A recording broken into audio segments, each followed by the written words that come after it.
ഈ സന്ധ്യയ്ക്ക് അധ്യക്ഷ പദവി അലങ്കരിക്കുന്നത് പുനലൂർ വെസ്റ്റ് എൻഡ് മാർത്തോമാ യുവജന സഖ്യം പ്രസിഡന്റായി സേവനമനുഷ്ഠിക്കുന്ന റവറൻ വിപിൻ ജോണാണ്.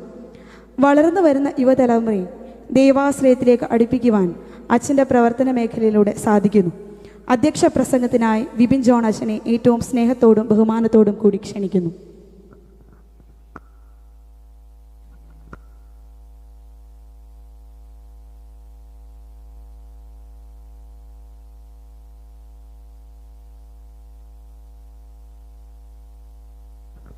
ദൈവനാമത്തിന് മഹത്വമുണ്ടായിരിക്കട്ടെ.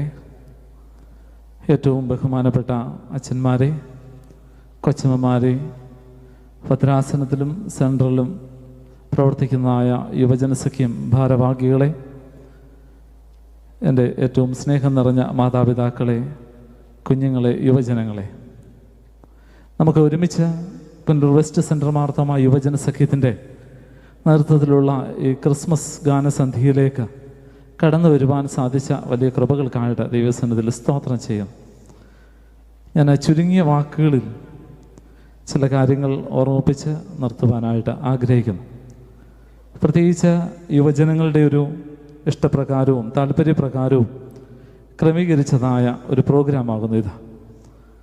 അതുകൊണ്ട് തന്നെ കൂടുതലായി യുവജനങ്ങൾ ഈ പ്രോഗ്രാമിൽ പങ്കെടുക്കുന്നു എന്ന് മനസ്സിലാക്കുവാനായിട്ട് സാധിക്കുന്നു. നിങ്ങളെല്ലാവരെയും ദൈവം തമ്പുരാൻ കൂടുതലായി അനുഗ്രഹിക്കട്ടെ എന്ന് പ്രാർത്ഥിക്കുന്നു. 2019 ഡിസംബർ മാസത്തിന് മുമ്പ് ഞാൻ ആഗ്രയിൽ വർക്ക് ചെയ്യുന്ന സമയത്ത് പത്തനാപുരം പിടവൂർ ആശാഭവനിലെ ഏറ്റവും ബഹുമാനപ്പെട്ട സുനിലച്ചൻ എന്നോട് ചോദിച്ചു, വിപിനെ വല്ല നാടകമോ സ്കിറ്റോ എന്തെങ്കിലും ഉണ്ടോ കയ്യിൽ? ഞാൻ പറഞ്ഞു, ഇപ്പോൾ എൻ്റെ കയ്യിലൊന്നുമില്ല എന്ന് പറഞ്ഞിരിക്കുന്ന നേരങ്ങളിൽ എൻ്റെ മനസ്സിലൂടെ കടന്നു പോയതായ ഒരാശയമുണ്ട്. ആശയം ഇപ്രകാരമായിരുന്നു: ഇന്ന് ക്രിസ്തു കേരളത്തിൽ ജനിച്ചായിരുന്നുവെങ്കിൽ എങ്ങനെയായിരിക്കും അതിൻ്റെ ക്രമീകരണങ്ങൾ നടക്കുക എന്നുള്ളത്. സുരക്ഷനൊക്കെ നോക്കി ചിരിക്കുന്നു. അപ്പോൾ എൻ്റെ മനസ്സിലൂടെ പോയ കുറേ കഥാപാത്രങ്ങൾ, ഒന്ന് മധുവിൻ്റെ കുടുംബം, രണ്ട് ഒരു മുസ്ലിമായിട്ടുള്ള ഒരു വ്യക്തിയുണ്ട്. വെള്ളപ്പൊക്ക സമയത്ത് തൻ്റെ വസ്ത്രം മുഴുവൻ എടുത്ത്, കടയിലിരുന്ന വസ്ത്രം മുഴുവൻ എടുത്തു കൊടുത്തതായ വ്യക്തി, ഞാൻ പേര് മറന്നുപോയി. നമ്മുടെ കിഡ്നി ഫൗണ്ടേഷൻ്റെ പ്രിയപ്പെട്ട അച്ഛൻ. ഇങ്ങനെ 3 കഥാപാത്രങ്ങൾ, മധുവിൻ്റെ ആദിവാസി കോളനിയിൽ നിന്നുള്ള 3 കഥാപാത്രങ്ങൾ. ഞാൻ ഇവരെ ഇങ്ങനെ ക്രമീകരിച്ചപ്പോൾ എൻ്റെ മനസ്സിലൂടെ കടന്നുപോയതായ കാര്യം, ഞാൻ ആട്ടിടയന്മാർക്ക് പകരമാണ് മധുവിൻ്റെ കുടുംബത്തിലുള്ള 3 പേരെ ക്രമീകരിക്കാനായിട്ട് ഇടയായത്. വിദ്വാൻമാർക്ക് പകരമാണ് ആ മുസ്ലിമായിട്ടുള്ള ആളെയും അച്ഛനെയും ഒരു അമ്പലത്തിലെ പൂജാരിയെയും ക്രമീകരിക്കുവാനായിട്ടിടയായി. അപ്പോൾ ഇതെല്ലാം ക്രമീകരിച്ചു. ഇതിന് ശേഷം ഞാൻ ചെയ്തത് യോസഫിൻ്റെയും മറിയയുടെയും ഒരു യാത്ര, കേരളത്തിലുടനീളമുള്ള ഒരു യാത്രയെക്കുറിച്ച് ക്രമീകരിക്കുവാനായിട്ടിടയായി.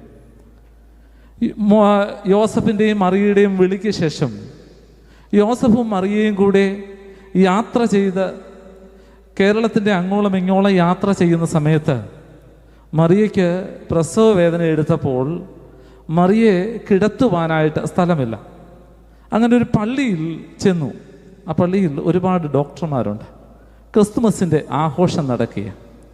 ആഘോഷം നടക്കുന്ന സമയത്ത് ഈ മറിയയും താങ്ങി പിടിച്ചുകൊണ്ട് യോസഫ് അവിടെ ആ ദേവാലയത്തിൽ ചെന്നിട്ട് ചോദിക്കുന്നു, എനിക്ക് ഈ കുഞ്ഞിനെ പ്രസവിപ്പാനായിട്ട്, അല്ലെങ്കിൽ കുഞ്ഞിനെ പ്രസവിക്കാനായിട്ടൊരു സ്ഥലം തരാമോ? ആരെങ്കിലും ഡോക്ടർമാരൊന്ന് ഹെൽപ്പ് ചെയ്യാനായിട്ട് എന്നെ ഒന്ന് ഹെൽപ്പ് ചെയ്യാമോ എന്ന് ആ ദേവാലയത്തിൽ ചോദിക്കുന്നു. അപ്പോൾ പറഞ്ഞു, ഞങ്ങൾക്കെല്ലാം ക്രിസ്തുമസിൻ്റെ തിരക്കാണ്, അതുകൊണ്ട് ഞങ്ങൾക്കാർക്കും വരാനായിട്ട് സാധ്യമല്ല. പിന്നീട് ചെന്ന് മുട്ടിയതായ വാതിൽ എന്ന് പറയുന്നത് നമുക്കറിയാം, നിപ്പ വന്ന് മരിച്ചുപോയതായ ലിനിയുടെ ഭവനത്തിലേക്ക് കടന്നു ചെല്ലുന്നതായി എന്നൊരാശയം. ഇത് സുനിലച്ചൻ്റെ ആശയമായിരുന്നു. ഞങ്ങളിതെല്ലാം കൂടെ ക്രോഡീകരിച്ച് ആശാഭവനിലെ കുഞ്ഞുങ്ങൾ ഈ സ്കിറ്റ് അവതരിപ്പിച്ചു. സ്കിറ്റ് അവതരിപ്പിച്ചപ്പോൾ ഞാനിത് പറയാൻ ശ്രമിച്ചൊരു കാര്യം, ഈ കുഞ്ഞുങ്ങൾ ഒരു ക്ലൈമാക്സ് ഇതിന് വെച്ചിരുന്നു, ഈ സ്കിറ്റിന്. അത് ആശാഭവനിലെ കുഞ്ഞുങ്ങൾ തന്നെ ക്രിയേറ്റ് ചെയ്ത, ഞങ്ങളിതൊക്കെ ആശയങ്ങളൊക്കെ കൊടുത്തു, ആശാഭവനിലെ കുഞ്ഞുങ്ങൾ തന്നെ ക്രിയേറ്റ് ചെയ്തതായൊരു ക്ലൈമാക്സ് ഉണ്ട്. ക്ലൈമാക്സ് ഇപ്രകാരമായിരുന്നു: ഈ കുഞ്ഞ് ജനിച്ചു കഴിയുമ്പോൾ ഈ ഹെരോദ രാജാവ് വന്നതുപോലെ ഈ സഭയിലെയും അല്ലെങ്കിൽ ഈ രാഷ്ട്രീയത്തിലെയും പലരും ഈ കുഞ്ഞ് ജനിച്ചു, ഇനി ഞങ്ങളുടെ സാധ്യതകൾ നഷ്ടമാകുന്നു എന്ന് പറഞ്ഞുകൊണ്ട് ഈ കുഞ്ഞിനെ ആക്രമിക്കാനായിട്ട് വരുമ്പോൾ യോസഫും മറിയയും ഈ കുഞ്ഞിനെ എടുത്തുകൊണ്ട് ഓടുകയാണ്.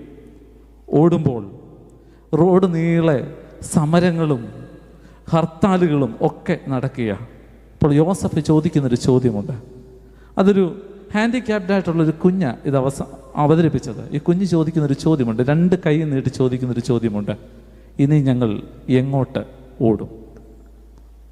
ഞാനിത് പറഞ്ഞതിൻ്റെ കാര്യം, ആ കുഞ്ഞുങ്ങളുടെ മനസ്സിൽ, ആ ഹാൻഡിക്യാപ്ഡായിട്ടുള്ള ആ മകൻ്റെ മനസ്സിൽ തോന്നിയതായ ഒരു ആശയമാണിത്. ഞങ്ങളിതിൻ്റെ ആദ്യ ഭാഗങ്ങളൊക്കെ വിവരിച്ചു കൊടുത്തുവെങ്കിലും ഈ കുഞ്ഞ് ചോദിച്ചതായ ഒരു ചോദ്യമുണ്ട്: ഇനിയും യേശു എവിടെ ജനിക്കും? യേശുവിനെയും കൊണ്ട് ഞങ്ങൾ എങ്ങോട്ട് ഓടും എന്ന് ചോദിക്കുന്ന വലിയൊരു ചോദ്യമാണ്. ഇനിയും യേശു എവിടെ ജനിക്കും? എൻ്റെ വാക്കുകളെ ഞാൻ അവസാനിപ്പിക്കുന്നു.